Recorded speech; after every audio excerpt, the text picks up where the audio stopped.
नमस्कार दोस्तों, स्वागत है आप सभी विद्यार्थियों का स्टडी ग्लोज पर। स्टडी ग्लोज आप लोगों के लिए पीआईबी न्यूज एनालिसिस लेकर आता है, जिसको हम लोग वीकली कवर करते हैं। और जुलाई मंथ के 1 से लेकर 7 जुलाई तक के जो भी न्यूज है उसको बहुत बेहतरीन तरीके से हम लोग आज एनालिसिस करने वाले हैं। देखिए, जो भी विद्यार्थी यूपीएससी और पीसीएस का मेंस का एग्जाम देते हैं, वहां पर आंसर राइटिंग के अंदर यदि आप लोगों को थोड़ा सा एनरिच करना है अपने आंसर को, उसकी क्वालिटी को इंप्रूव करना है, तो पीआईबी के जो पॉइंट्स होते हैं वो आप लोग को वहां पर पुट करने होते हैं। दूसरी बात कि जब भी आप लोग क्वेश्चंस देखते हैं कि क्वेश्चन आखिरकार बनते कहां से हैं, तो आप लोग ये पाएंगे कि जितनी भी गवर्नमेंट की ऑफिशियल वेबसाइट है वहां पर जो भी इंफॉर्मेशन दी हुई है उनको ही यूज करते हुए क्वेश्चन जो है वो मेंस के अंदर बनाए जाते हैं। और यदि हम लोग फैक्चुअल इंफॉर्मेशन की बात करें, डेट्स की बात करें, योजना की बात करें, तो वहां पर भी क्वेश्चन जो है वो पीआईबी या फिर अदर जो ऑफिशियल इंफॉर्मेशन मिलती है आपको वेबसाइट पर गवर्नमेंट की तरफ से, वहां से ही क्वेश्चन जो है वो पुटअप होते हैं। तो चलिए फिर देरी किस बात की है, शुरुआत करते हैं हम लोग जुलाई के फर्स्ट वीक के 1 से लेकर 7 जुलाई तक के पीआईबी न्यूज एनालिसिस को। आप लोग मुझे इंस्टा पर फॉलो कर सकते हो, जो भी क्वेरीज है, क्वेश्चंस हैं, आप लोग बेझिझक मुझे पूछ सकते हैं। इसके साथ में ही दीपक इंदौरा ऑफिशियल इस टेलीग्राम चैनल पर आप लोगों को लेक्चर की पीडीएफ जो है वो अवेलेबल करवा दी जाएगी। चलिए शुरुआत करते हैं पहली न्यूज, और वो एक त्रासदी की है। मणिपुर के अंदर रिसेंटली लैंडस्लाइड हुआ है, और लैंडस्लाइड होने के बाद काफी लोगों की यहां पर जाने गई हैं। एक रेलवे प्रोजेक्ट जो पूरी तरीके से धराशायी यहां पर हो चुका है जिरीबाम के अंदर, और वो रेलवे प्रोजेक्ट जो चल रहा था उसमें भी काफी लोग जो थे वो रेलवे के मारे गए। एनडीआरएफ को बुलाया गया और उन्होंने पूरी इस स्थिति को संभाला है। तो जानेंगे कितना डैमेज हुआ है, लैंडस्लाइड किस प्रकार से होती है। सबसे पहले कॉन्टेक्स्ट है आप लोगों के लिए, और फिर लैंडस्लाइड को हम लोग समझेंगे। आप लोगों ने अर्थ जो है इसका एक डेमो जो है मॉडल वो देखा ही होगा। अर्थ जो है वो जियोइड फॉर्म में होती है। अर्थ के ऊपर कई प्लेट जो हैं वो फ्लोट करती हैं, वो तैरती रहती हैं। और वो जो फ्लोट करती हैं वो किसके ऊपर फ्लोट करती हैं? वो फ्लोट करती है कि नीचे जो है लिक्विड मटेरियल है, उस लिक्विड मटेरियल के ऊपर जो है वो पूरी की पूरी प्लेट जो है वो क्या करती है, फ्लोट करती है। मैं प्लेट वर्ड यूज में ले रहा हूं। प्लेट को हम लोग क्या कहते हैं? जैसे हम लोग कहते हैं Indo Australian plate, African plate, north American plate, south American plate, समझ रहे हैं आप लोग? Eurasian plate. ये जो प्लेट्स हैं जब वो मूव करती हैं, जब वो शिफ्ट होती हैं, डिस्प्लेस होती हैं, उस कंडीशन के अंदर कई सारे यहां पर कोइंसिडेंस जो है वो देखने को मिलते हैं, और उनमें से एक है लैंडस्लाइड।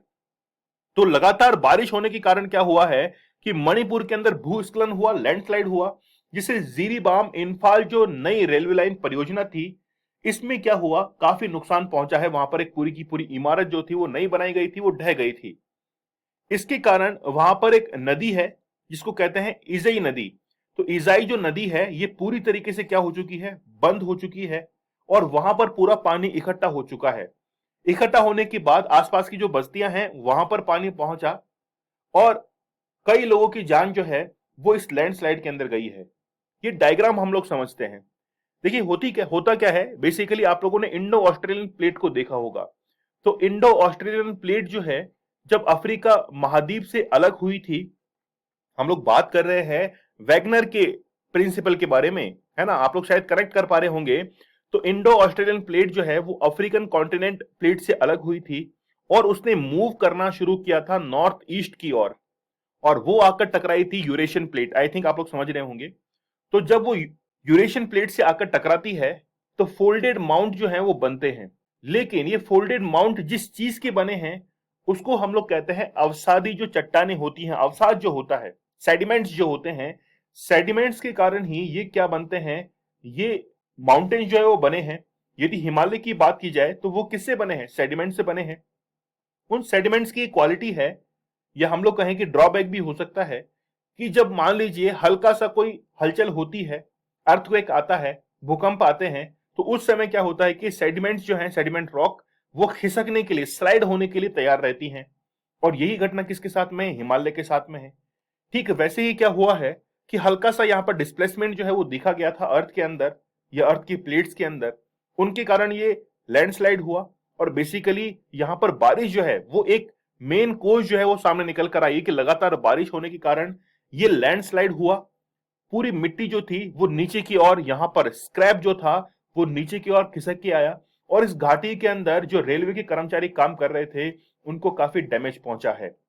और जो नदी थी यहां पर, वो नदी क्या हो गई, वहां पर पूरी इकट्ठा हो गई, क्योंकि उसका रास्ता जो था वो पूरी तरीके से बंद हो गया। इससे वहां के रहने वाले जो लोग हैं उनको काफी परेशानी जो है उसका सामना करना पड़ा है। लैंडस्लाइड क्या होता है, देखिए, एक ग्रेविटेशनल फोर्स के बारे में आप लोगों को जरूर समझना चाहिए।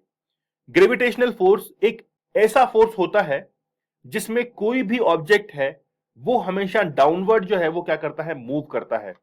जैसे मान लीजिए कि एक बॉल आपने उछाली है हवा के अंदर और वो वापस नीचे की ओर आती है, तो नीचे जिस फोर्स के कारण आई है उसी को हम लोग क्या कहते हैं, ग्रेविटेशनल फोर्स कहते हैं। ठीक है, वो ग्रेविटेशनल फोर्स है। अगर ग्रेविटेशनल फोर्स ना हो तो फिर क्या होगा, ग्रेविटेशनल फोर्स ना होने के कारण आप जीवित नहीं रहेंगे। क्यों? क्योंकि आपके अंदर जो ब्लड सर्कुलेशन है उसमें भी कहीं ना कहीं ग्रेविटेशनल फोर्स जो है वो काम करता है। आपके चलने के अंदर, आपके सांस लेने में, आपके ब्लड सर्कुलेशन में ग्रेविटेशनल फोर्स काम करता है। इसके साथ में ही यहां पर क्या हुआ कि ग्रेविटेशनल फोर्स के कारण ही ये लैंडस्लाइड जो है वो ज्यादा ढंग से, यानी कि बहुत अच्छे तरीके से, इफेक्टिव तरीके से वहां पर जो रॉक्स थी, डेब्रिज जो थी, वो क्या हुई, नीचे की ओर खिसकना प्रारंभ हुई, और इसी को ही हम लोग क्या कहते हैं, लैंडस्लाइड कहते हैं।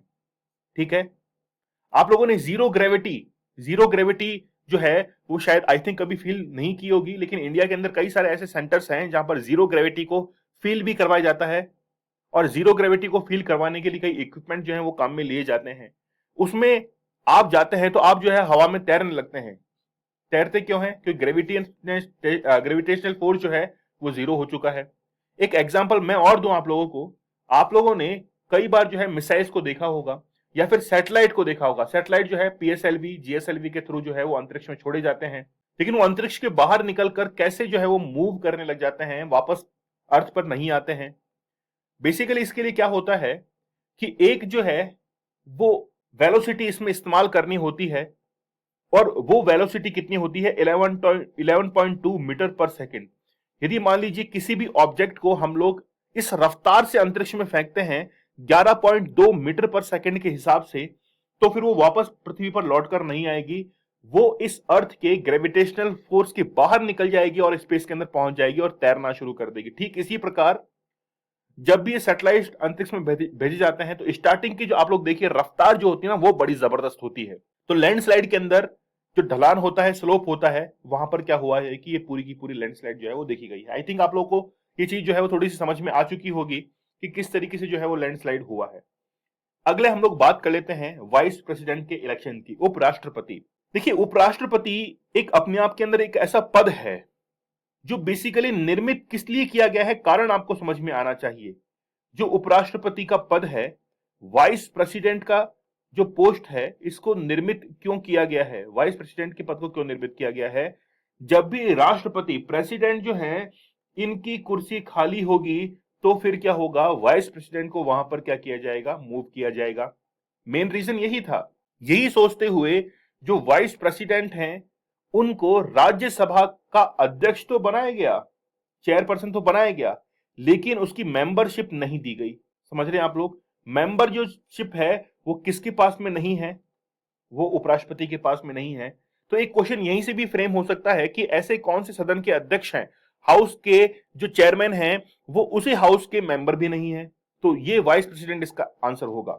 लेकिन बात की जा रही है इनके इलेक्शंस की।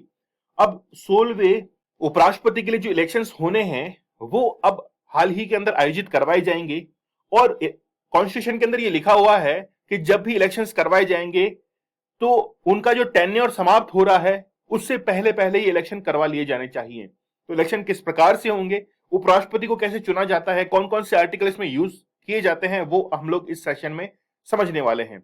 कॉन्टेक्स्ट क्या है और आर्टिकल्स जो है वो हाईलाइट करने के लिए हमारे पास में क्या है, देखते हैं। देखिए, सबसे पहले कि एम वेंकैया नायडू जो है, इनका कार्यकाल 10 अगस्त 2022 को जो है वो समाप्त होने जा रहा है। समाप्त होगा उससे पहले ही जो है इनका इलेक्शन, यानी कि नए उपराष्ट्रपति का इलेक्शन जो है वो अब किया जाना चाहिए as according to article number 68, है ना। तो आर्टिकल नंबर 68 आप लोग याद रखिए। ठीक है, 10 अगस्त तक इनका टेन्योर है, उसके बाद में नए वाइस प्रेसिडेंट जो है वो इंडिया को मिलने वाले हैं। आर्टिकल नंबर 324 जो कि इंडिकेट करता है इलेक्शन कमीशन ऑफ इंडिया को, वहां पर आप लोग देखिए कि presidential and vice presidential election act 1952 और presidential and vice presidential election rules 1974 जो है उनको फॉलो करते हुए ये चुनाव प्रक्रिया जो है इसका संचालन किया जाता है। इसके लिए बेसिकली एक नोटिफिकेशन जो है वो निकाला जाता है और नोटिफिकेशन निकालने के बाद इलेक्शन जो है वो कंडक्ट करवाए जाते हैं। इलेक्शन के लिए नोटिफिकेशन कौन निकालता है? इलेक्शन कमीशन जो है वो निकालता है। अच्छा, इलेक्शन कमीशन जो है इसका गठन किया गया था 25 जनवरी 1950 को, याद कर लेना 25 जनवरी 1950 को जो है वो इलेक्शन कमीशन का गठन किया गया था। इसीलिए 25 जनवरी को वोटर डे जो है, वोटर्स डे, वो सेलिब्रेट किया जाता है।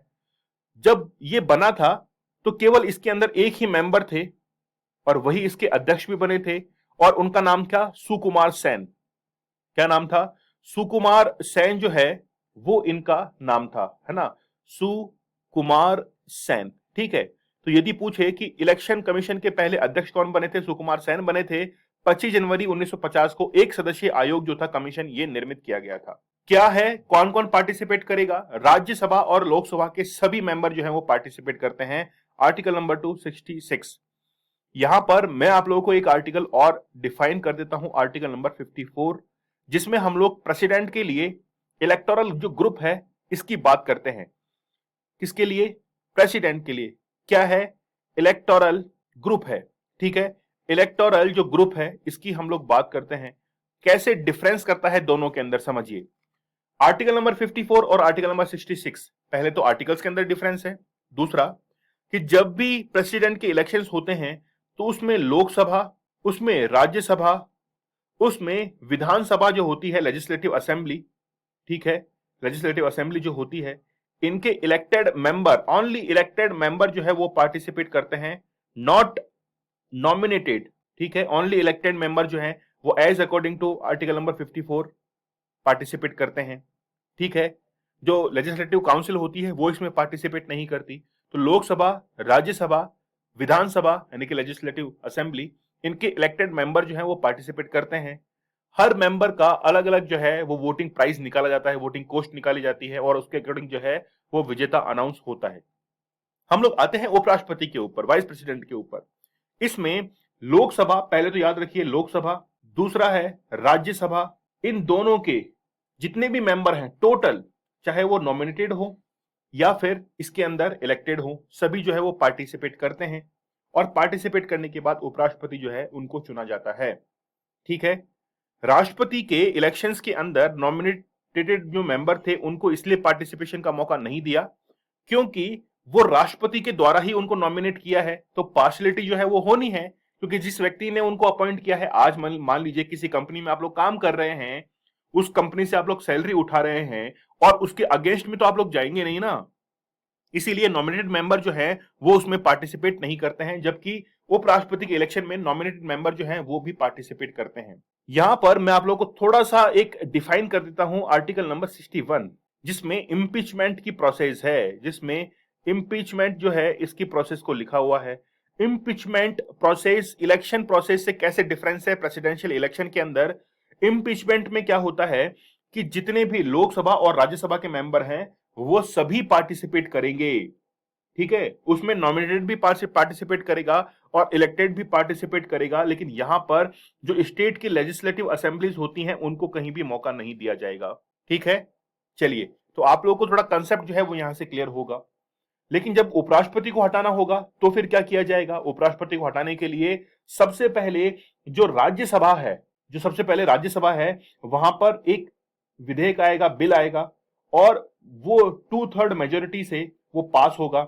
उसके बाद में फिर वो लोकसभा के अंदर जाएगा और लोकसभा में जाने के बाद वो एज ए सिंपल मेजोरिटी से पास होते ही क्या हो जाएगा? उपराष्ट्रपति को हटाया जा सकता है। ये थोड़ा सा मैंने आपको एज अकॉर्डिंग टू कॉन्स्टिट्यूशन जो है वो ब्रीफ कर दिया है। आई होप आप लोगों को लेक्चर पसंद आ रहा होगा कि किस तरीके से जो है उपराष्ट्रपति के इलेक्शंस होते हैं। अब देखिए, दोनों सदन के सदस्य जो है वो इसमें पार्टिसिपेट हैं।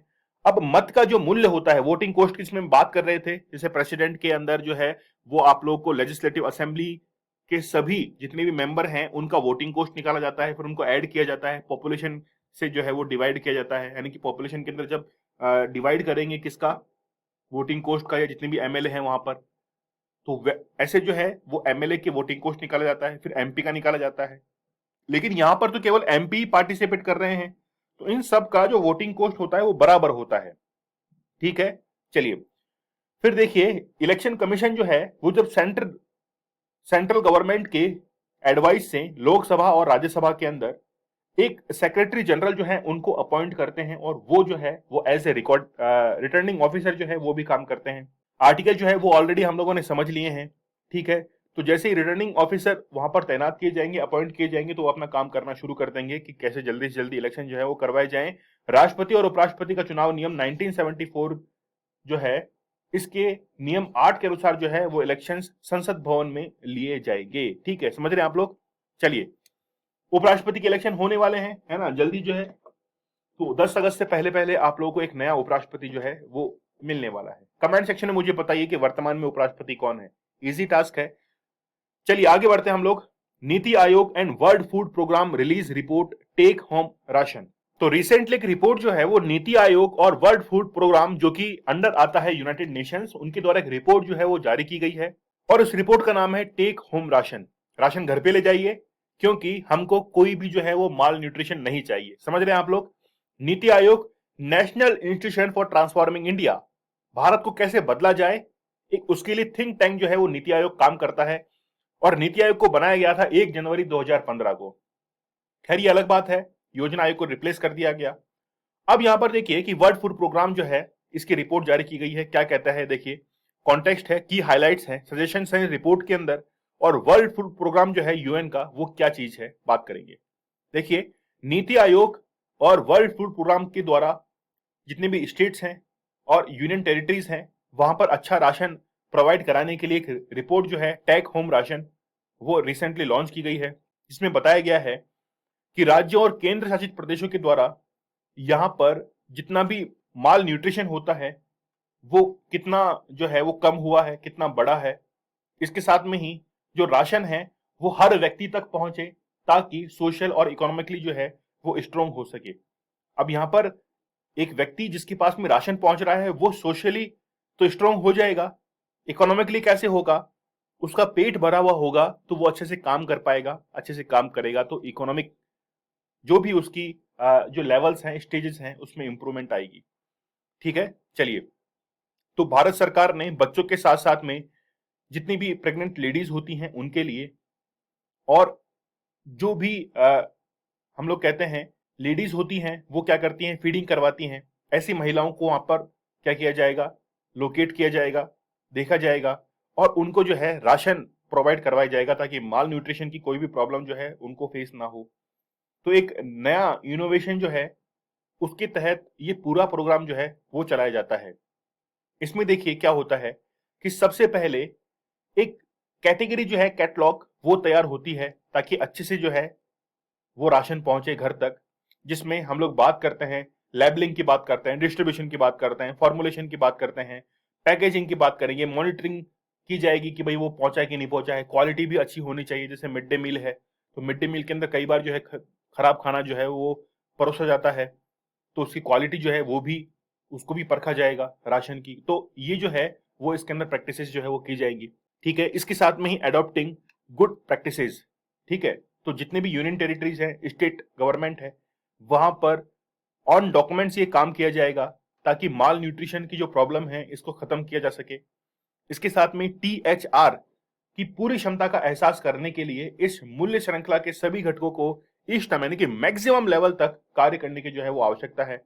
इस रिपोर्ट के अंदर ये बताया गया है कि भारत के अंदर जो माल न्यूट्रिशन की प्रॉब्लम है, या फिर फीडिंग कराने वाली जो वुमेन्स हैं, इसके साथ में जो बच्चे हैं, उनके लिए अच्छा खाना प्रोवाइड करने के लिए सबसे इंपॉर्टेंट काम है कि जितने भी रिसोर्सेज हैं उनका ऑप्टिमम यूज किया जाए, और एक चेन फॉर्म के अंदर ये पूरा सिस्टम जो है वो काम करना चाहिए। चाहे हम लोग उसमें बात करें प्रोडक्शन की, बात करें हम लोग क्वालिटी की, बात करें, इन सब में जो है वो एक सस्टेनेबिलिटी होनी चाहिए। ठीक है, किस तरीके से होता है, तो पूरा मैनेजमेंट सिस्टम जो है वो गवर्नमेंट ने बताया है कि इसके अंदर डिसेंट्रलाइज जो है वो प्रोडक्शन होना चाहिए। ऐसा नहीं कि केवल आप लोग एक ही स्टेट के अंदर प्रोडक्शन कर रहे हैं। हो सकता है कि केरल के अंदर यदि मान लीजिए कॉफी होती है, चाय होती है, तो उसको अदर स्टेट में डिस्ट्रीब्यूट किया जाए, और जो राजस्थान में बाजरा होता है उसको केरल तक पहुंचाया जाए। तो डिसेंट्रलाइजेशन जो है वो फूड ग्रेन्स का होना चाहिए। इसके साथ में ही कई योजनाएं जो हैं वो चलाई जाती है, जैसे पोषण अभियान चलाए जाते हैं। इसके साथ में ही इंदिरा रसोई योजना, अन्ना रसोई योजना, ये कई सारे जो है वो चलाए जाते हैं। तो ऐसे और भी प्रोग्राम जो है वो चलाए जाएंगे जिसके माध्यम से क्या किया जाए, ये माल न्यूट्रिशन की प्रॉब्लम जो है वो खत्म की जाए और बच्चों महिलाओं तक एक अच्छा खाना जो है क्वालिटी फूड वो पहुंच सके।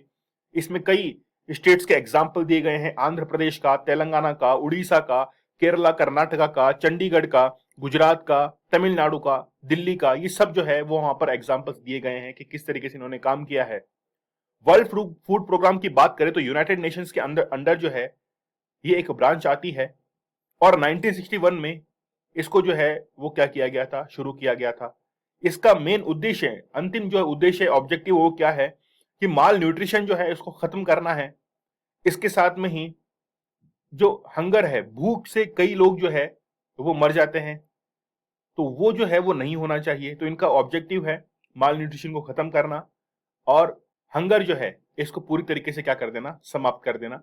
ये वर्ल्ड फूड प्रोग्राम का एक ऑब्जेक्टिव है जिसको 1961 के अंदर एस्टेब्लिश किया गया था बाय यूनाइटेड नेशंस। इसके साथ में ही इसकी एक समिति होती है जो इसके लिए काम करती है। देखिए क्या है कि जितनी भी बाल मृत्यु दर जो होती है, चाइल्ड मोर्टेलिटी रेट जो है, इसको रिड्यूस किया जाए। रिड्यूस करने से क्या होगा कि लाइफ एक्सपेक्टेंसी जो है वो बढ़ेगी, जीवन प्रत्याशा उसका जो है इंप्रूवमेंट होगा, मैटरनल हेल्थ जो है इसको इंप्रूव करने की जरूरत है। तो इन सभी ऑब्जेक्टिव के लिए जो है वर्ल्ड प्रोग्राम जो है वो काम करता है। इसमें चाहे एड्स, एचआईवी जो है, इनकी बीमारियों से लड़ने के लिए जो भी इम्यूनिटी चाहिए उसको डेवलप करने का ऑब्जेक्टिव जो है वो भी वर्ल्ड फूड प्रोग्राम के पास में है। ठीक है, तो इस तरीके से नीति आयोग और वर्ल्ड फूड प्रोग्राम ने एक रिपोर्ट जो है वो रिसेंटली जारी की है जिसके तहत कुछ सजेशंस दिए गए हैं कि चेन सप्लाई मैनेजमेंट जो है उसको अच्छे से दुरुस्त करना चाहिए, क्वालिटी इंप्रूव होनी चाहिए, न्यूट्रिशियस फूड जो है वो प्रोवाइड होना चाहिए और इसमें वर्ल्ड फूड प्रोग्राम जो है वो इंडिया की हेल्प कर रहा है। आगे हम लोग देखते हैं इसरो के पोयम प्लेटफॉर्म की। अब इसरो जो है वो क्या पोयम सुनाएगा? वेरी गुड, पोयम तो सुनाएगा ही सुनाएगा। पूरे विश्व को इसने पोयम सुना दी है। जब हमारा चंद्रयान मिशन गया था और एक बार में ही सबसे कम खर्च में हम लोग पहुंच गए चंद्रमा पर, दूसरे देशों के जो वर्ल्ड लीडर्स थे वो काफी चौकन्ना हुए थे, सरप्राइज हुए थे। अब हम लोग सुनाएंगे उनको पोयम। पोयम कैसे सुनाई जाएगी, सुनिए पोयम कैसे हम लोग सुनाएंगे, उसके लिए एक प्लेटफॉर्म बनाया गया है। सबसे पहले हम लोग बात करेंगे कॉन्टेक्स्ट की, पोयम क्या चीज है उसके बारे में बात करेंगे, पेलोड्स क्या होते हैं, सिग्निफिकेंस क्या है इस पूरे प्लान का, और इसरो जो है वो अपने पीएसएलवी रॉकेट जो है उनको कैसे इस्तेमाल करता है ताकि ये पोयम जो प्लेटफॉर्म में बहुत अच्छे से काम में लिया जाए। तो इसरो ने सफलतापूर्वक पीएसएलवी ऑर्बिटल एक्सपेरिमेंटल मॉड्यूल जो है इसको क्या किया है, लॉन्च किया है। तो पोयम के अंदर पी ले लिया है पीएसएलवी से, ऑर्बिटल ओ हो गया है, एक्सपेरिमेंटल मॉड्यूल, तो पोयम जो है वो इस तरीके से बन गया है। हम लोग बहुत अच्छे समझने वाले हैं इसके अंदर। देखिए पीएसएलवी की फुल फॉर्म क्या होती है? Polar satellite launch vehicle.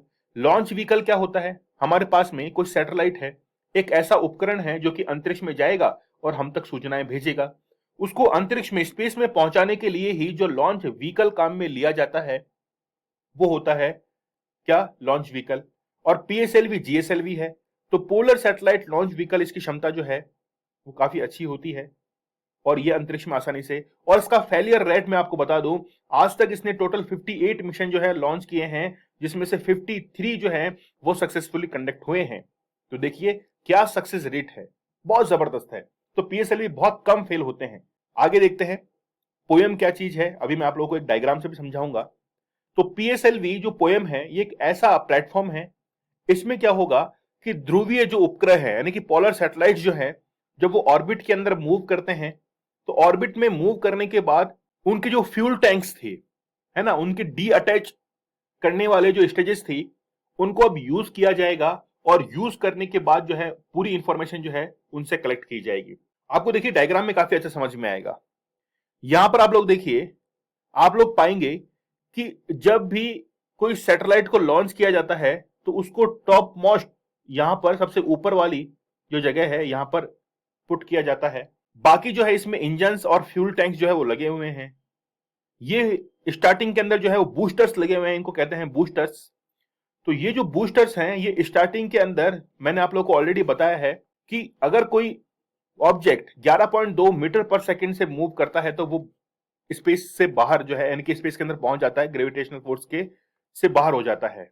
ये बूस्टर्स हैं, स्टार्टिंग के अंदर वेलोसिटी प्रोवाइड करवाते हैं। फिर फ्यूल टैंक जो है वो कई स्टेजेस के अंदर बने होते हैं। लिक्विड फ्यूल होता है, सॉलिड फ्यूल होता है, 4 स्टेजेस इसके अंदर होती हैं पीएसएलवी के अंदर। अब देखिए क्या होता है कि जब ये अंतरिक्ष के अंदर जाएगा तो धीरे धीरे अपने फ्यूल टैंक जो है इनको रिलीज करता जाएगा। ये फ्यूल टैंक जो है इनको हटाता जाएगा। क्यों हटाता जाएगा?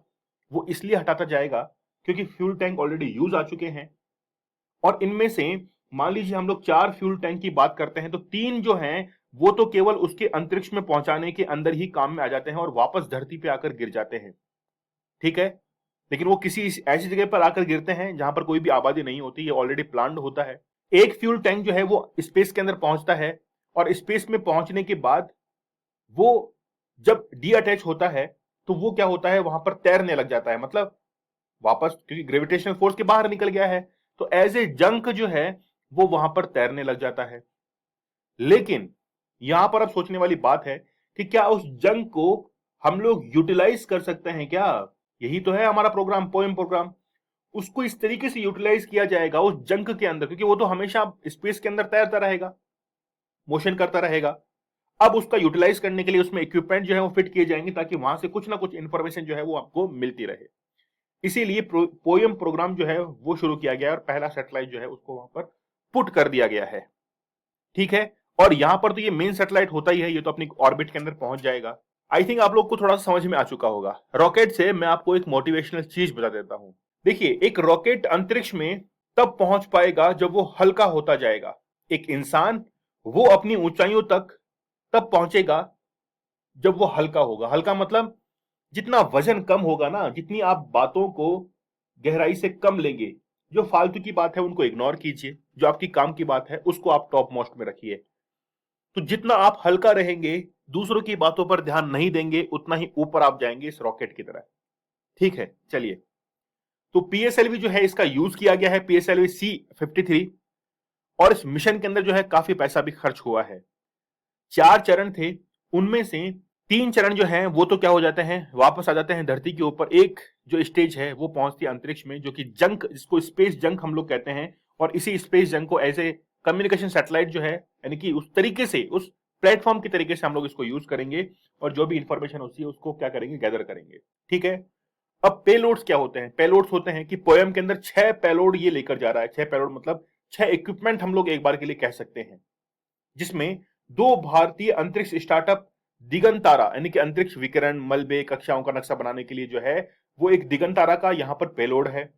इसके साथ में ही यहां पर डेवलपमेंट के लिए, एक्सपेरिमेंट के लिए जो है और भी यहां पर पेलोड जो है वो लेकर जा रहा है। समझ चुके होंगे आप लोग कि इक्विपमेंट जो है वो अपने साथ में लेकर जा रहा है, उनको पेलोड जो है वो नाम दिया गया है। और यही पेलोड जो है वो आगे जाकर, जैसे कैमरास वगैरह होते हैं, ये सब पेलोड के अंदर अंतर्गत जो है गिने जाते हैं। तो ये सब भेज तो दिया है, लेकिन इसका क्या सिग्निफिकेंस है वो हम लोग देख लेते हैं। सिग्निफिकेंस से क्या होगा कि सार्वजनिक और निजी भागीदारी के लिए आधार तैयार किया गया है, मतलब पीपीपी मोड पे जो है ये वर्क करेगा। और इसके अंदर इन स्पेस जो है ये इसके द्वारा इसको क्या बनाया गया है, बहुत ही सरल जो है वो बनाया गया है। अब इसका सिग्निफिकेंस ये है कि वहां से जो इंफॉर्मेशन मिलेगी इसको हम लोग दूसरी, जैसे हम लोग कहें कोई एक्सपेरिमेंटल यूज है, या मान लीजिए कॉलेज के स्टूडेंट हैं वो एक्सपेरिमेंट कर रहे हैं, उनको इंफॉर्मेशन चाहिए, उसके अंदर हम जो है इसको अच्छे से काम कर सकते हैं। इसरो के साइंटिस्ट जो हैं नए नए वहां पर रिक्रूट होते हैं, उनके लिए ये काम करने वाला है। ठीक है, पेलोड्स को एक बार समझ लेते हैं। इन स्पेस अंतरिक्ष विभाग द्वारा नियुक्त एक नोडल एजेंसी है जो इसरो की लॉन्च सुविधाओं सहित इसरो के बुनियादी ढांचे यानी कि इंफ्रास्ट्रक्चर और रिसोर्सेज को उपयोग करने के लिए एक नॉन गवर्नमेंटल एंटिटी है ना। तो जितने भी इसरो के रिसोर्सेज हैं, या हम लोग कहें ये जो इंफॉर्मेशन आ रही है, इनको ही यूज करने के लिए इन स्पेस जो है वो क्या है, एक नोडल एजेंसी काम करती है।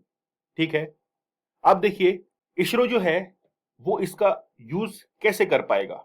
ठीक है, तो इसरो जो है इसने पहली बार 2019 में पीएसएलवी C-44 मिशन के साथ में PS-4 को ऑर्बिटल प्लेटफॉर्म के रूप में उपयोग करने की क्षमता जो है उसका प्रदर्शन किया था, और ये चेक कर लिया था कि क्या हम लोग इसको कर सकते हैं।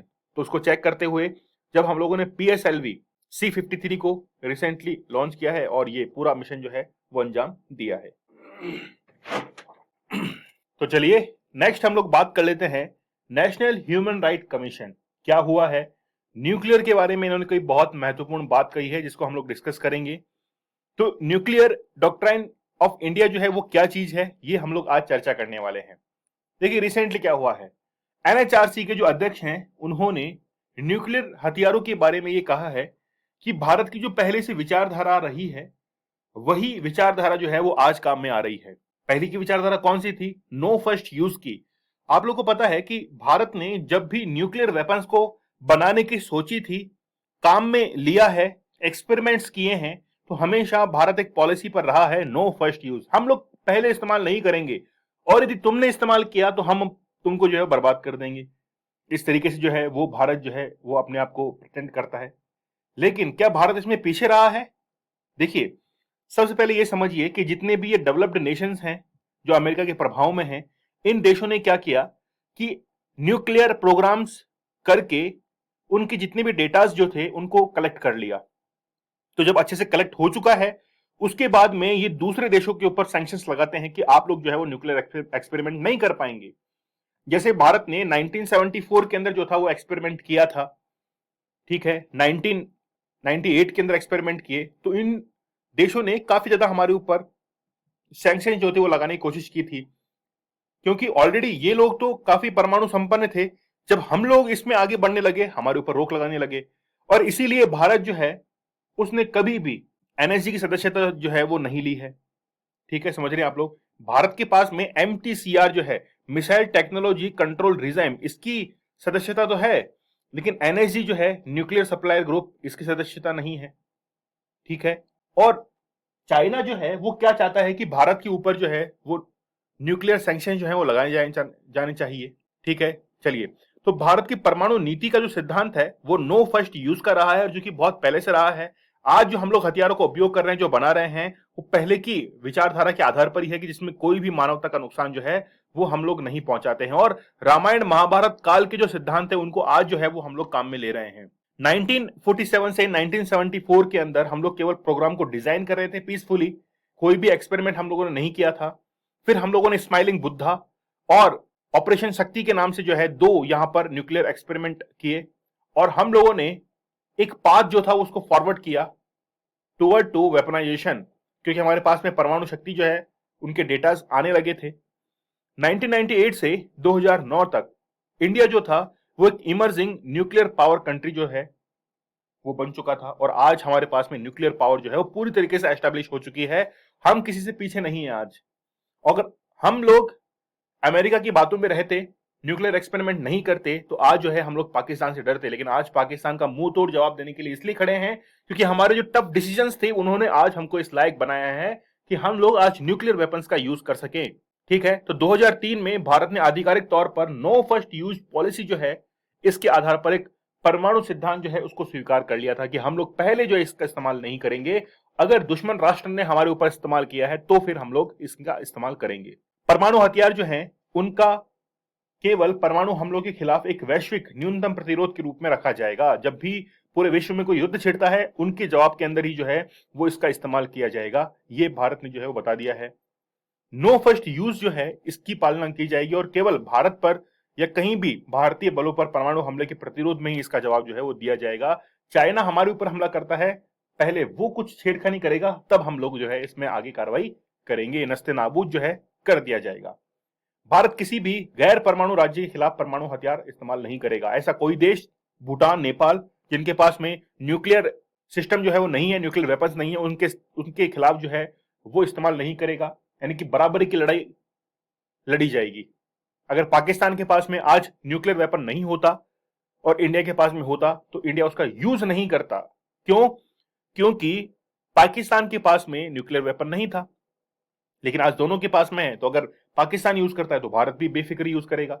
भारत और नेपाल के बीच में कोई डिस्प्यूट होता है तो वहां पर न्यूक्लियर वेपन जो है वो यूज नहीं किया जाएगा। आई थिंक आप लोग समझ, ठीक है? तो यहां पर बड़े पैमाने पर जब त्रासदी करनी होती है तो इसका इस्तेमाल किया जाता है।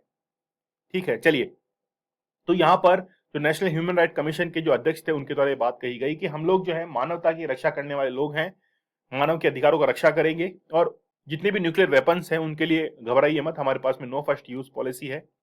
ठीक है, चलिए आगे बात कर लेते हैं हम लोग G7, G8, G20। G7 developed Nations का ग्रुप है जिसमें जर्मनी है, यूके है, फ्रांस है, कनाडा है, जापान है, इटली है और यूएस है।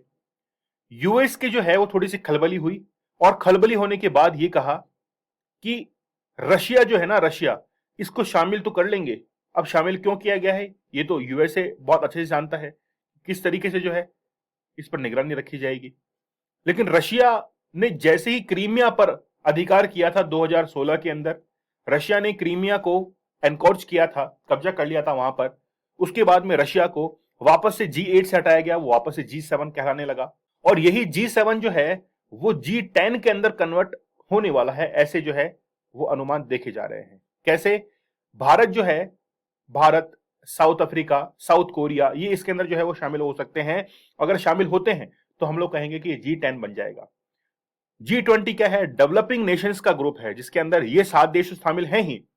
इसके साथ में ही ये और है, टर्की है, यूरोपियन यूनियन है, अर्जेंटीना है, Brazil, south Korea, Mexico, Saudi Arabia, Indonesia, China, Australia, India, south Africa, ये सभी देश जो है वो G20 के अंदर। तो G20 एक ऐसा ग्रुप है जिसमें डेवलप्ड और डेवलपिंग नेशंस दोनों जो है वो एक साथ शामिल होते हैं, जबकि G7 जो है डेवलप्ड नेशंस का एक ग्रुप है। यूएस जो है वो ये कहता है कि हम लोग G7 को G10 के अंदर कन्वर्ट करेंगे और उसमें इंडिया, साउथ अफ्रीका, इनको शामिल करेंगे। बात कर लेते हैं हम लोग G7 समिट की। इंडिया का वहां पर क्या स्टांस रहा है वो भी हम लोग यहां पर बात करने वाले हैं। चलिए कॉन्टेक्स्ट देख लेते हैं।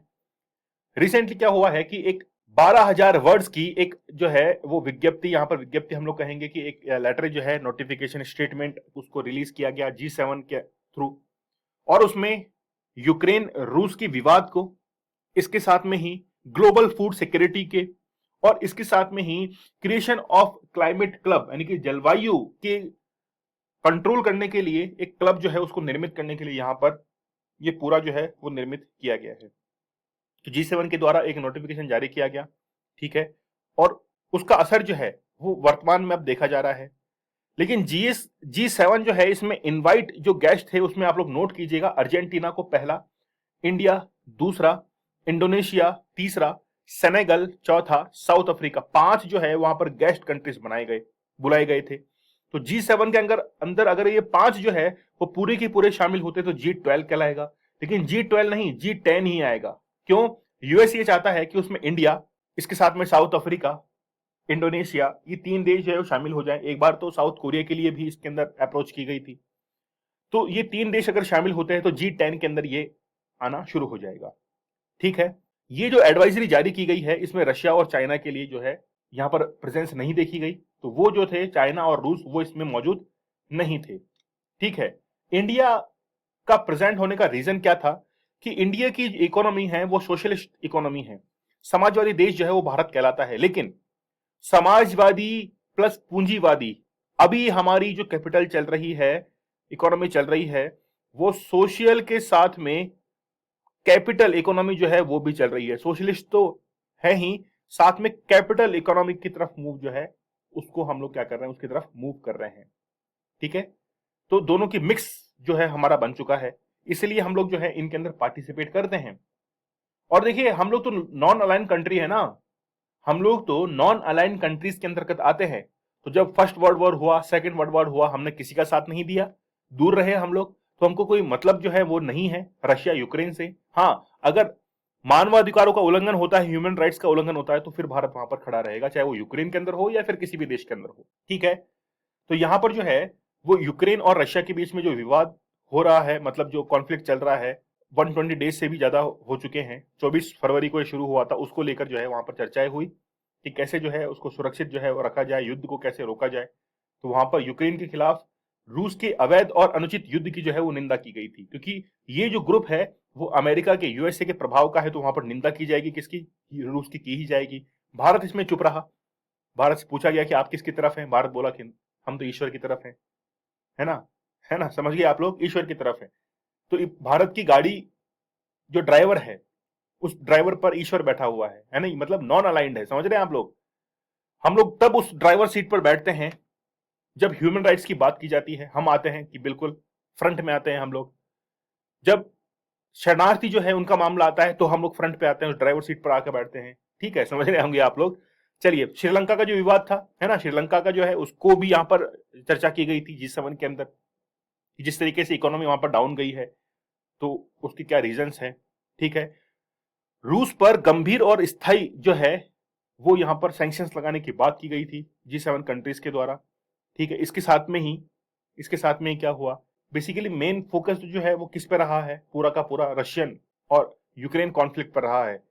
तो रूसी सोने के आयात पर प्रतिबंध पर भी क्या हुए थे, ये सब के सब नेता जो है वो सहमत हो गए थे। ठीक है, की हाईलाइट कुछ है भाई, केवल यही नहीं था, और भी यहाँ पर चर्चा के विषय थे, जैसे फूड सिक्योरिटी है, ग्लोबल एनवायरमेंटल प्रोग्राम जो है इसके लिए भी। तो फूड के लिए ये किया गया कि भाग लेने वाले नेताओं ने जो $4 यानी कि $4.5 बिलियन के अंदर आएगा, है ना, $4.5 बिलियन जो है, इसको आप लोग करेक्ट कीजिएगा, $4.5 बिलियन खर्च करने का वचन दिया कि हम लोग फूड सिक्योरिटी के लिए $4.5 बिलियन जो है वो स्पेंड करेंगे, ताकि माल न्यूट्रिशन की प्रॉब्लम जो है वो उसको फेस ना करना पड़े। ठीक है, इसके साथ में ही वैश्विक गठबंधन के माध्यम से वैश्विक खाद्य और पोषण सुरक्षा जो है उसको बढ़ाने का फैसला लिया है G7 के जितने भी लीडर्स हैं। ठीक है, आप समझ चुके होंगे। इसके साथ में फिर इन्होंने चाइना का जो मार्केट है इसको टारगेट करना शुरू किया कि इसको कैसे ट्रेड बैलेंस के अंदर लाया जाए, क्योंकि आप लोगों को पता है कि चाइना का एक्सपोर्ट जो है वो काफी ज्यादा है, इंपोर्ट कम है। रिसेंटली आप लोगों ने देखा भी होगा। तो क्या हुआ है कि चाइना का जो ट्रेड मार्केट है इंटरनेशनली, उसको भी क्या किया गया है, यहाँ पर थोड़ा सा निंदा जो है उसकी की गई है कि कैसे उसको बैलेंस किया जाए, और चीन के ऊपर जो देश निर्भर करते हैं उनको कैसे वहां से क्या किया जाए, रिमूव किया जाए। ठीक है, जैसे श्रीलंका जो था वो चाइना के इकोनॉमिक ट्रैप के अंदर फंसा, और उसके फंसते अब हो सकता है और भी देश फंस जाएं, तो उनको बचाने के लिए भी यहाँ पर क्या की गई, बातचीत की गई। तो G7 का ये जो बैठक है वो काफी इंपॉर्टेंट रही है, और आप लोगों को मेंस के आंसर राइटिंग में ये क्वेश्चन जो है वो हो सकता है आप लोग को शामिल किया जाए। ठीक है, तो G7 के सदस्यों ने विश्व स्तर पर अपने सहयोग को बढ़ाने का फैसला लिया, जिसमें इंडोनेशिया, भारत, सेनेगल, वियतनाम के साथ नई जो एनर्जीज हैं, एनर्जी ट्रांजिशन पार्टनरशिप की दिशा में काम करना शामिल है। ठीक है, तो एनर्जी सेक्टर हुआ, क्लाइमेट चेंज हुआ, पेंडेमिक हुआ, रूस यूक्रेन विवाद हुआ, चाइना के मार्केट को यहाँ पर टारगेट किया। इसके साथ में ही यहाँ पर क्या किया गया है, श्रीलंका का विवाद भी यहाँ पर छेड़ा गया था। ठीक है, चलिए, कोविड-19 के दौरान, तो वर्तमान में कोविड-19 महामारी पर काबू पाने के लिए G7 2021 में पिछली बैठक के बाद से $1.175 बिलियन जो है, इससे अधिक वैक्सीन, अब बिलियन डॉलर नहीं, बिलियन वैक्सीन जो है इसकी खुराक के अपने प्रावधान पर क्या करेगा, निर्माण करेगा। और आप लोगों को पता होगा कि वैक्सीन डिप्लोमेसी जो है वो काफी चली थी कोविड पेंडेमिक के अंदर। इंडिया का क्या सब्सटेंस रहा है, तो भारत जो है वो G7 का मेंबरिंग कंट्री नहीं है, लेकिन इसे शिखर सम्मेलन में भाग लेने के लिए अतिथि के रूप में बुलाया गया था। जर्मनी में G7 के शिखर सम्मेलन में पीएम मोदी ने 2 सत्रों में भाग लिया था। तो जर्मनी पहुंचे थे, बर्लिन के अंदर, आप लोगों को पता है, वहां पर निवेश, जलवायु, इन सब के बारे में, एनर्जी के बारे में जो है वो बातचीत की गई थी। ठीक है, और जब मोदी जी ने बातचीत की तो मोदी जी छा गए थे। आप लोगों को पता है कि अभी रिसेंटली जो बाइडन ने उनको पीछे से भी कॉल किया था। पीछे से कॉल करने का मतलब कि वो खड़े थे और कनाडा के जस्टिन ट्रूडियो जो है उनसे बात कर रहे थे, और पीछे से जो है वो कंधे को थपथपाते हुए जो बाइडन पहुंचे कि भैया हमसे भी तो मिल लो, है ना। चलिए, क्योंकि इंडिया को मार्केट के रूप में देखते हैं, जितने भी कैपिटलिस्ट कंट्री हैं, है ना, वो क्या देखते हैं, इंडिया को एक मार्केट के, ह्यूज मार्केट के रूप में देखते हैं। और 2023 तक चाइना की पॉपुलेशन जो है इसको भी हम लोग सरप्लस जो है सरपास कर देंगे, सरप्लस नहीं सरपास कर देंगे। ठीक है, चलिए, अल्लूरी सीताराम राजू के बारे में बात करते हैं। एक स्वतंत्रता सेनानी जिन्होंने तमिलनाडु के लिए बहुत अच्छा काम किया, यानी कि साउथ और या फिर आदिवासियों के लिए बहुत अच्छा काम किया। क्यों चर्चा में है, क्योंकि रिसेंटली मोदी जी हैदराबाद की यात्रा पर गए थे, वहां पर मेट्रो का उद्घाटन भी किया। इनकी 30 फीट की एक मूर्ति थी, उसको भी क्या किया, उनका अनावरण किया। लेकिन जब वो वापस लौट रहे थे तो उस समय काले गुब्बारे जो थे वो उड़ाए गए थे आसमान में, और वही काले गुब्बारे, ब्लैक बलून जो थे, वो हो सकता था कि उनके चॉपर के ब्लेड्स के अंदर फंस जाते और कोई बड़ा हादसा हो जाता। और उस समय ही जो है ये काफी चर्चा के अंदर आ गए कि वहां पर मोदी जी जो है वो क्या क्या काम करके आए हैं। उनमें से एक काम था कि अल्लूरी सीताराम राजू जो है इनकी मूर्ति का अनावरण किया था। ठीक है, चलिए, कॉन्टेक्स्ट क्या है, अबाउट एक्टिविटीज, लिगेसी, वैल्यूज, और एक रामप्पा रिबिलियन जो है उसकी हम लोग बात करेंगे। और इसमें देखेंगे कि किस तरीके से जो अल्लू राजू हैं इनको एक पेड़ पर बांध दिया गया था और गोलियों से जो है इनके ऊपर फायर किया गया था। तो रिसेंटली अल्लूरी सीताराम राजू जो है इनके 125वीं जयंती पर साल भर चलने वाला जो अमृत महोत्सव है, इन, है ना, इसके अंदर शामिल करते हुए इसको क्या किया गया है, इनकी एक मूर्ति जो है उसका अनावरण किया गया है। इनकी वीरता और आदिवासी समुदाय के लिए उनका जो बलिदान है उसके लिए इनको याद किया जाता है।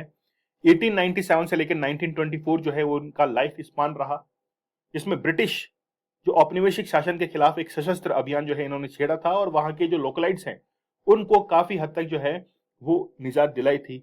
मनियम विरुंडी जंगल का नायक इनको जो है उपनाम से जाना जाता था। क्या एक्टिविटीज रही हैं? वर्तमान आंध्र प्रदेश में इनका जन्म हुआ है ना, और 1882 मद्रास वन अधिनियम के जवाब में ब्रिटिश विरोधी गतिविधियों में ये जो है वो शामिल हो गए थे। ठीक है, इस अधिनियम ने आदिवासियों के उनके वन आवासों में मुक्त आवाजाही को प्रतिबंधित कर दिया और उन्हें पोडू यानी कि स्थानांतरित खेती के रूप में जाना जाने वाला एक पारंपरिक रूप से खेती करने से रोक दिया गया था। तो आदिवासी जो है वो किस पर डिपेंड करते हैं? वो डिपेंड करते हैं खेती के ऊपर। तो शिफ्टिंग कल्टीवेशन जो है जब उसको बैन कर दिया गया according to 1882 Madras forest act, और उसके खिलाफ ही जो है अल्लूरी सीताराम राजू जो थे वो मैदान में उतरे और आदिवासियों के लिए काम करने लगे। गांधी जी के असहयोग आंदोलन से ये काफी प्रभावित थे, नॉन कॉर्पोरेशन मूवमेंट। और असहयोग आंदोलन आप लोगों को पता है कि जब अली बंधु जो थे उन्होंने दिल्ली के अंदर एक आंदोलन चलाया था, है ना, खिलाफत आंदोलन, उसके साथ में ही असहयोग आंदोलन जो था वो भी शुरू हुआ था 1920 के अंदर। उस समय जो थे वो काफी प्रभावित थे। तो आदिवासियों को वहां पर लोकलाइट्स को अपने अधिकार दिलाने के लिए और वो अच्छे से कृषि कर पाए उसके लिए ही जो है इन्होंने 1922 में रंपा विद्रोह जो है वो भी किया था और उसका नेतृत्व भी किया था। लीडरशिप जो है इनके द्वारा ही दी गई थी। इनकी मृत्यु कैसे हुई? 1924 में राजू पुलिस की हिरासत में ले लिए गए, एक पेड़ से बांध दिया गया और सार्वजनिक निष्पादन यानी कि वहां पर जो है पब्लिकली जो है इनको गोली मार दी गई थी। ठीक है, समझ रहे हैं आप लोग? तो उस कॉन्टेक्स्ट में जो है इनको याद किया जाता है। उन्होंने अपने पीछे साम्राज्यवाद विरोधी विद्रोह की एक प्रेरक विरासत जो है वो छोड़ दी थी। जब भी कोई व्यक्ति शहीद होता है तो कुछ ना कुछ इतिहास छोड़ के जाता है। तो यहाँ पर जो है इन्होंने एक मिसाल जो है वो कायम की थी। हर साल आंध्र प्रदेश सरकार उनकी जन्म तिथि 4 जुलाई को राज्य उत्सव जो है उसके रूप में मनाती है। तो वैल्यूज जो है वो आप लोग ऑटोमेटिक समझ सकते हैं कि पेट्रियोटिज्म जो है ये वैल्यूज क्रिएट होगी, सैक्रिफाइस, ठीक है, तो ये जो है वैल्यूज इनसे क्रिएट होती हैं। स्वतंत्रता के लिए कितने प्रतिबद्ध थे वो, है ना, कमिटेड थे, ये भी जो है उनके काम से अंदाजा लगाया जा सकता है। तो आप, आई होप आप लोग काफी हद तक इसको समझ चुके होंगे। रमप्पा रेबिलियन ये जो है वो एग्जाम में आ सकता है।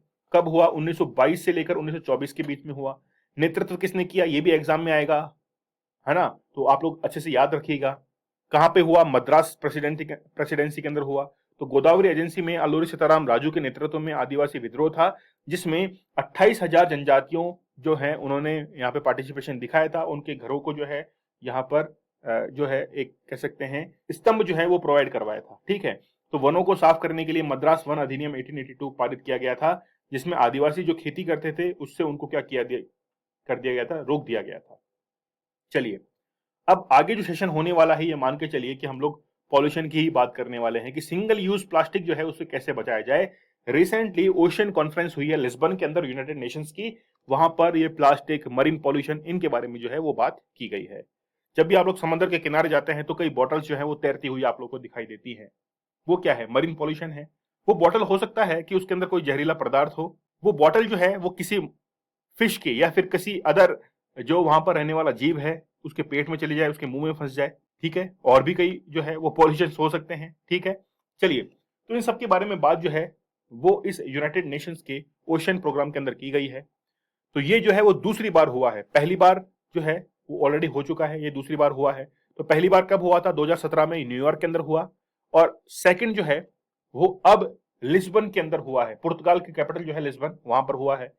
वहां पर टाइटल रखा गया ओवर ओशन ओवर फ्यूचर। ठीक है, call for action. Very good, क्या बात है। इट वाज को होस्टेड बाय केन्या एंड पुर्तगाल। ठीक है, तो लिस्बन जो है उसकी कैपिटल है, तो केन्या और पुर्तगाल के द्वारा इसको होस्ट किया गया था। पहला जो हुआ था, ये जरूर याद रखना, एक क्वेश्चन जरूर आएगा, मैं आप लोगों को कह रहा हूं एग्जाम में जो है वो जरूर आएगा।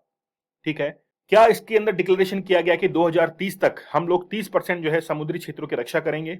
ठीक है, 2040 तक जो है वो कार्बन न्यूट्रलिटी को फॉलो करेंगे, और जो भी हम लोग कहते हैं कि ओशन एसिडिफिकेशन होता है, क्लाइमेट रेजिलेंस होता है, सर्विलांस होता है, इस पे हम लोग क्या करेंगे? रिसर्च करेंगे, फंड को इकट्ठा करेंगे। तो ये लिस्बन डिक्लेरेशन के अंदर किया गया था। ईयर आप लोग जरूर याद रखना, 2030 तक नेशनल मरीन जोन जो है उसको कम किया जाएगा 30% तक, और 2040 तक कार्बन न्यूट्रलिटी को बढ़ाया जाएगा। ठीक है, ठीक है, तो कार्बन न्यूट्रलिटी 2040 तक लाई जाएगी।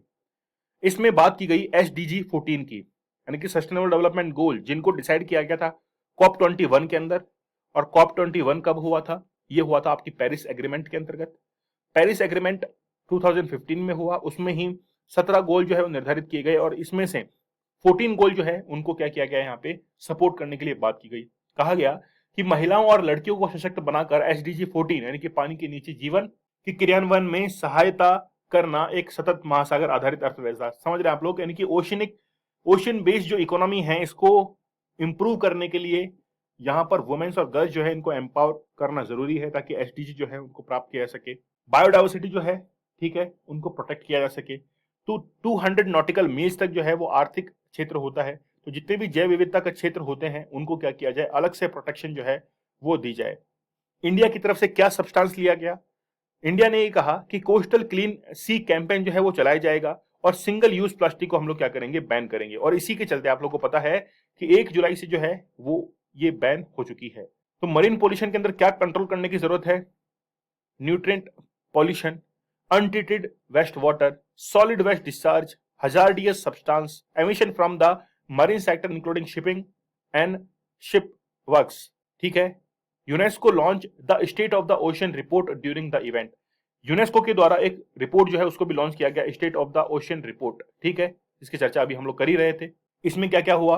एक तो क्लीन सी कैंपेन जो है उसको चलाने की बात की गई कि संयुक्त राष्ट्र यानी कि UNEP जो है इसके हेडक्वार्टर कहां पर है?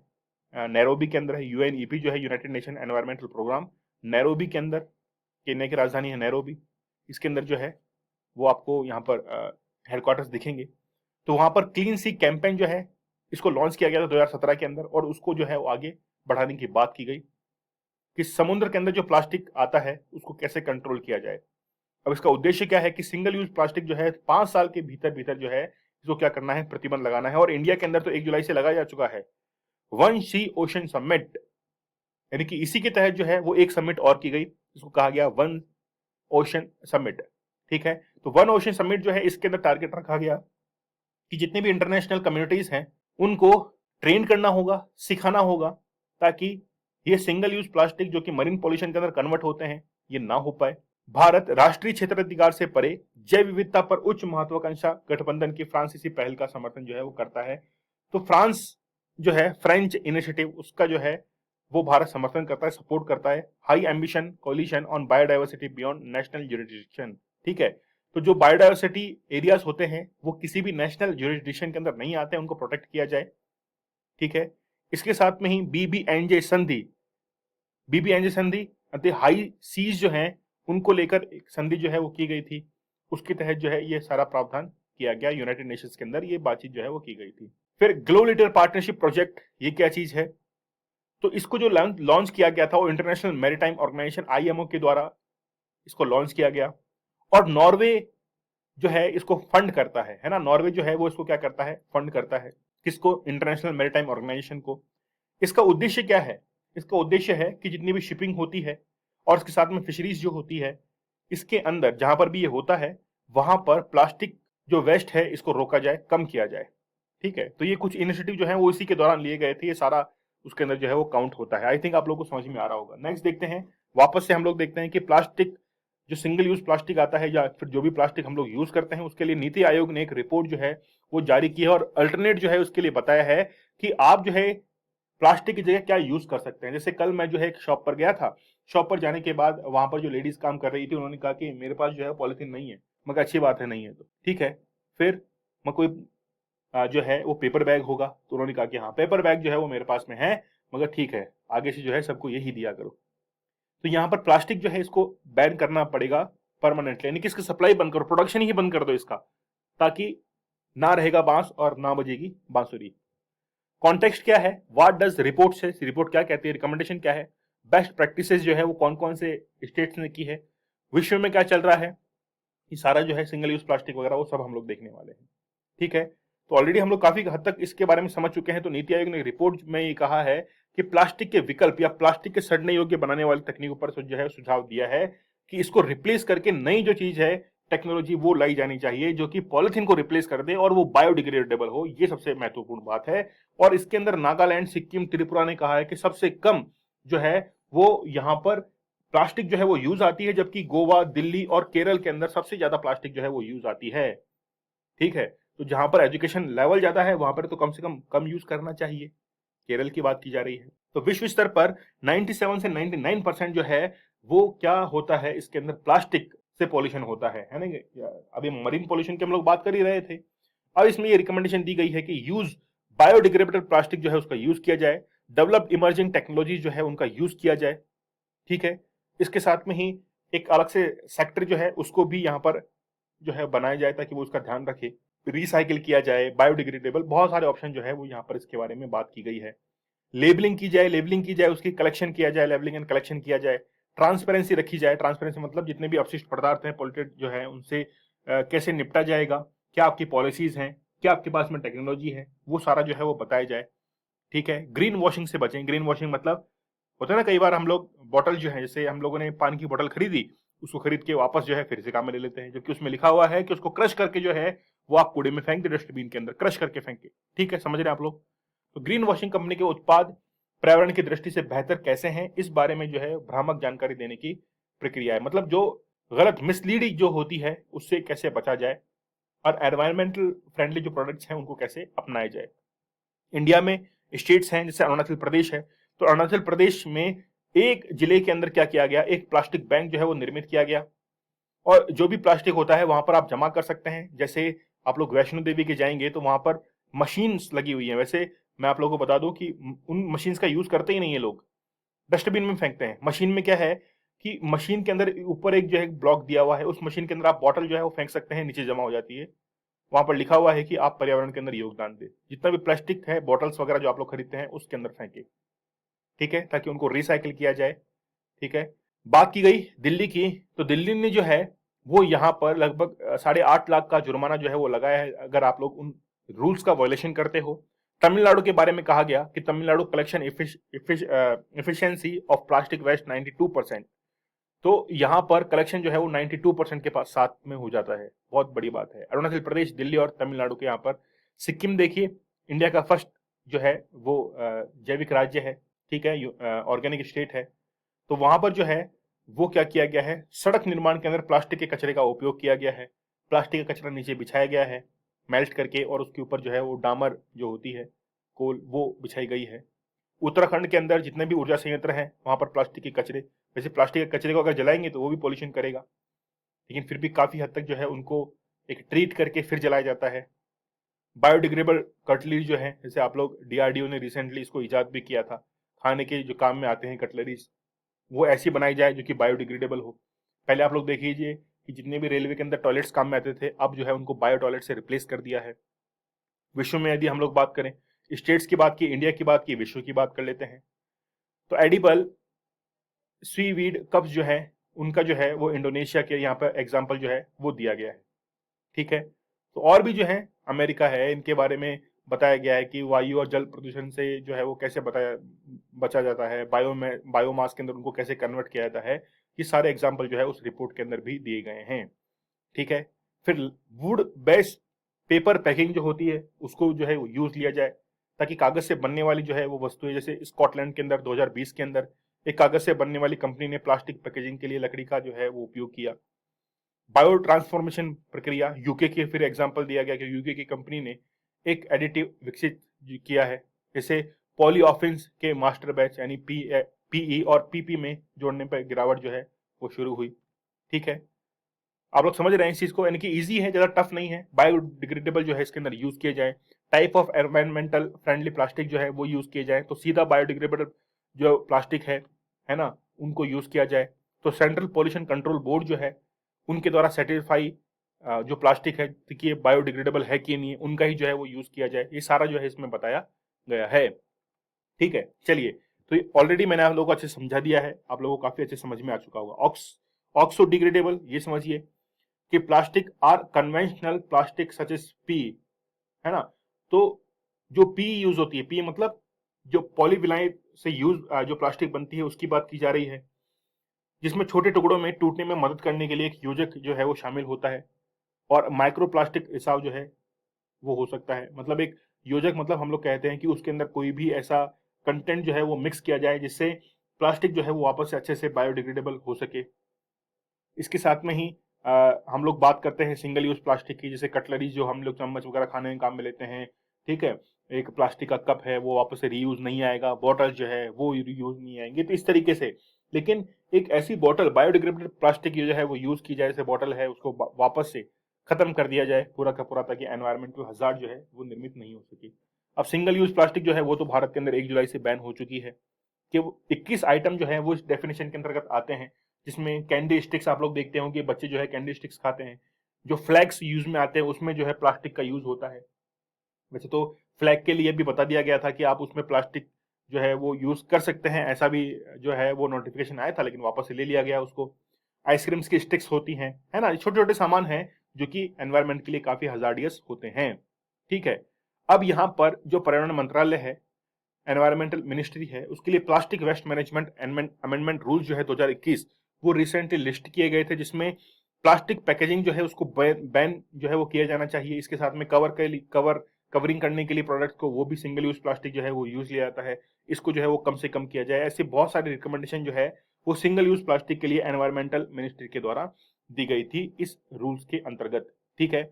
मिनरल वाटर की जो बोतलें हैं उनकी जो प्लास्टिक है वो क्या है, प्रतिबंध से अप्रभावित है, तो अभी जो है उनको क्या किया जाए, कम से कम जो है वो किया जाए। शिमला एग्रीमेंट की हम लोग आगे बात कर लेते हैं। शिमला एग्रीमेंट काफी जो है वो यादगार रहा है। इंदिरा गांधी को आप लोग देख सकते हैं यहाँ पर साइन कर रही हैं।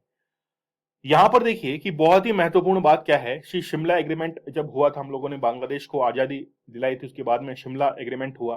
तो प्रिंसिपल ऑफ शिमला एग्रीमेंट जो है वो हम लोग देख लेते हैं। तो शिमला एग्रीमेंट के 50 साल जो है वो पूरे हो चुके हैं। 16 दिसंबर 1971 को समाप्त हुआ था भारत पाकिस्तान के बीच में युद्ध, और बांग्लादेश को इससे मुक्ति मिली थी। तो शेख मुजीबुर रहमान जो है उनको बांग्लादेश का मुक्तिदाता कहा जाता है ना। और बांग्लादेश 15 अगस्त को शोक दिवस मनाता है, याद रखना, बांग्लादेश जो है वो 15 अगस्त को शोक दिवस मनाता है, क्योंकि 15 अगस्त को शेख मुजीबुर रहमान जो है उनकी हत्या कर दी गई थी 1975 के अंदर।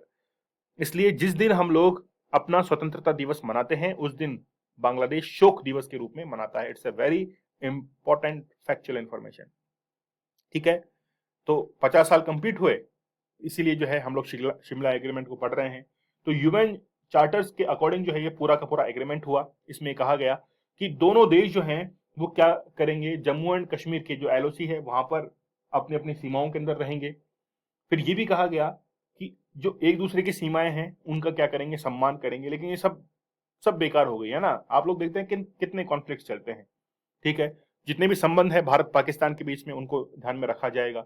एक दूसरे के खिलाफ शत्रुता तो पूर्ण जो प्रचार है उसको रोकेंगे, लेकिन ये सब जो है वो सब पाकिस्तान जो है कुछ याद नहीं रखता है ना। खैर देखते हैं, एक दूसरे की जो क्षेत्रीय अखंडता है, टेरिटोरियल जो इंटीग्रिटी है उसका ध्यान रखेंगे। ये सब जो है वो उसके अंदर लिखा गया था।